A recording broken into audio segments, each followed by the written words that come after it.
Something really strange is happening with the 2024 Labour budget. Normally, budgets come and go. The debates fizzle out in days, maybe a week, but not this time. This budget? It's still making waves, still sparking outrage, and still leaving businesses in shock. Why? Because it's not just a budget, it's a ticking time bomb for the UK economy. Let me explain.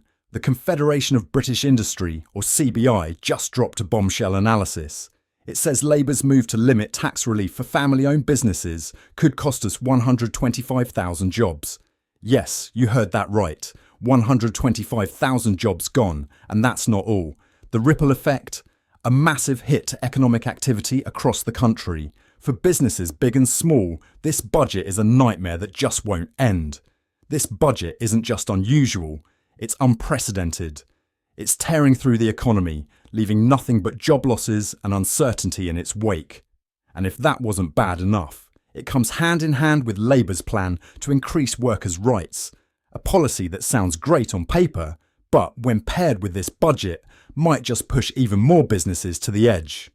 So, how did we get here? Let's rewind.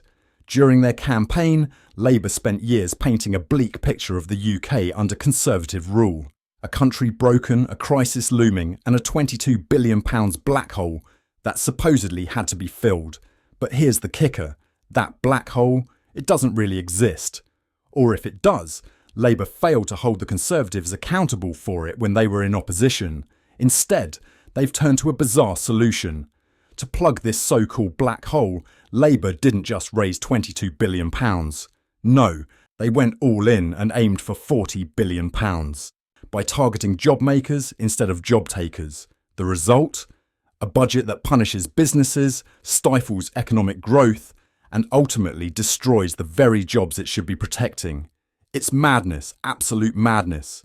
Labour leaders Rachel Reeves and Keir Starmer keep telling us they had no alternative. But is that true? No, there was an alternative.